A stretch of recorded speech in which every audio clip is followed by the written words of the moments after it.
Dove, the soap company, has just partnered with a young activist. And this young activist's name is Zyahna Bryant. And if you've heard that name before, you might vaguely remember this person. It's because she made a little bit of a name for herself by ruining a young white student's life over a misheard remark at some BLM protest in 2020. So there was some mostly peaceful, extremely fiery BLM protest. And this gal, Zyahna Bryant, who is Black, said that she heard this young woman say that the protesters would make good effing speed bumps. That never happened. There were investigations into this. There was zero evidence. There is significant evidence that this Zyahna Bryant just completely made it up. There was no evidence that this young gal, this UVA student, Morgan Benninger, ever said anything even like that. But it didn't matter because the damage was done.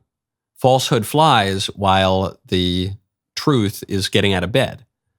So over a year, years of this young gal's life were ruined by this cynical activist, Zyahna Bryant, who was lying. And now she's got a new object of her activism. It's no longer BLM and mostly peaceful riots and looting and burning the country down. Now she is a fat phobia activist, and she's being rewarded for that with presumably a bunch of money and fame by Dove.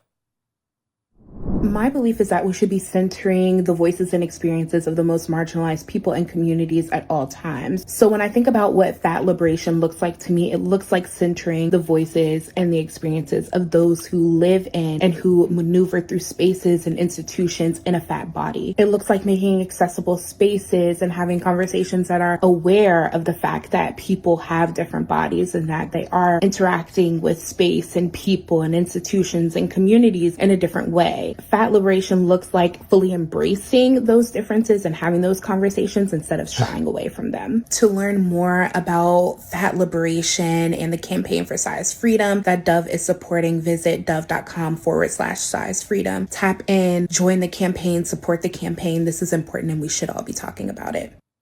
Okay, I'm not going to make fun of fat liberation, and I'm not going to make fun of even Dove so much here. I want to focus on something.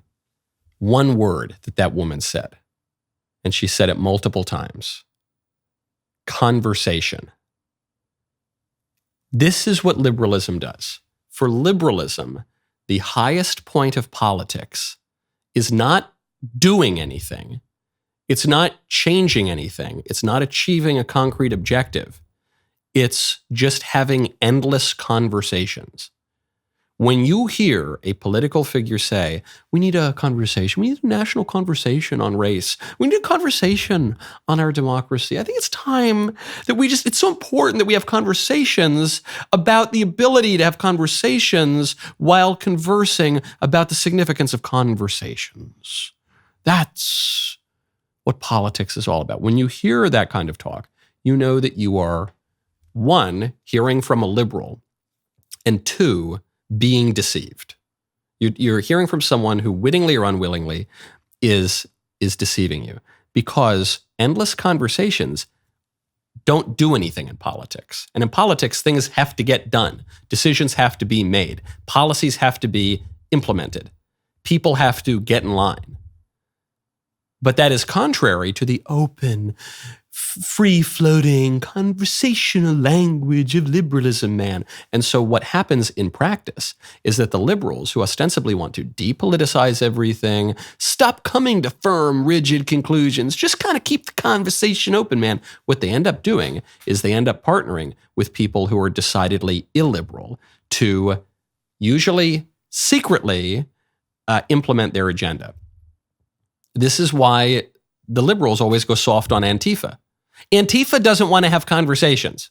When Antifa shows up to your event, they're not there to talk, okay? They're there to crack some skulls and throw explosives at the venue and kill people if they can. BLM doesn't want to talk. BLM doesn't want to have conversations. BLM wants to steal the microphone, shout their propaganda, then cut the mic and start looting stores and shaking down businesses and seizing power and, also killing people. That's what those groups want to do. And The liberals can pay lip service to how this has gone too far, and we would never do this.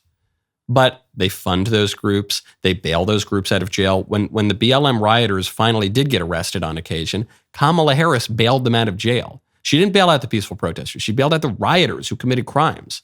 Joe Biden's staff did the same thing. They raised money to bail these criminals out of prison because the illiberal forces, the hard leftists and Antifa and BLM and outright communists and outright anarchists, they do the dirty work for the liberals.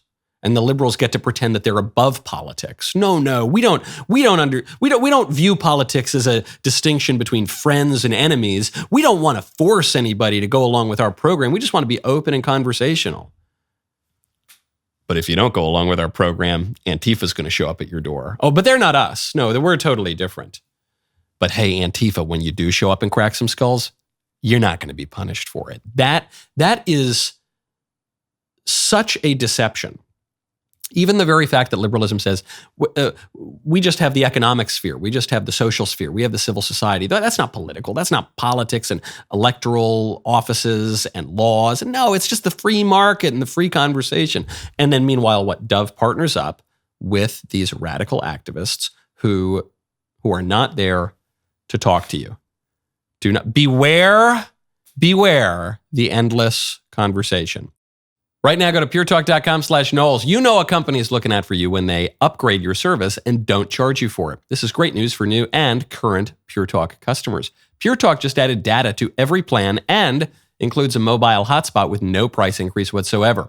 If you've considered Pure Talk before but haven't made the switch, take a look. Again, for just $20 a month, you will get unlimited talk, text, and now 50% more 5G data plus their new mobile hotspot. This is why I love Pure Talk. They're veteran-owned.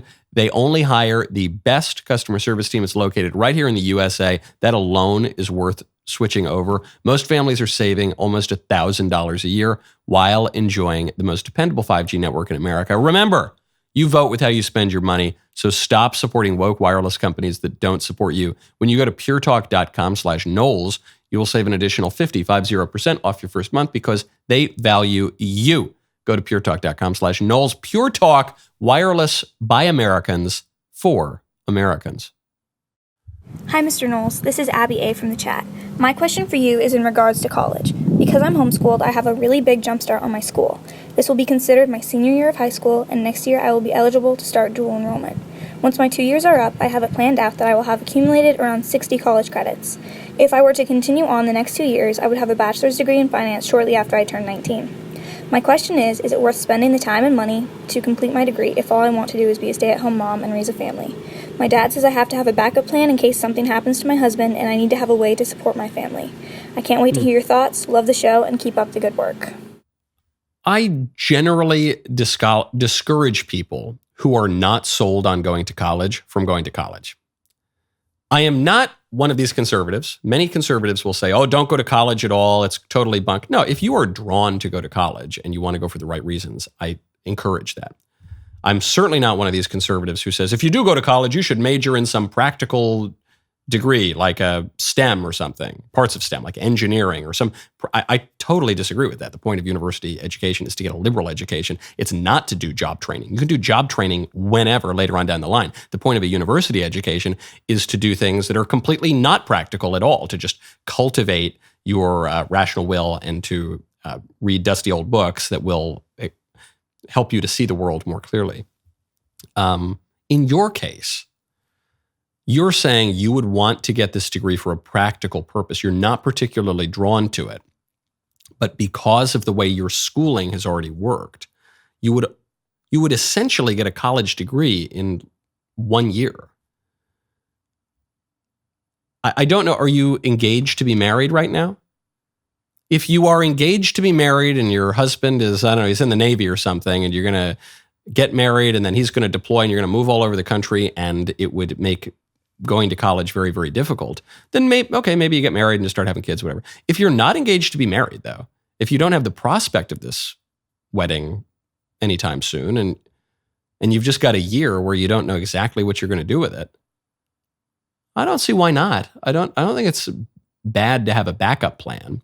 I wouldn't I wouldn't put off the life that you want to live for this life that liberal modernity pushes you into, or so that you have a plan B.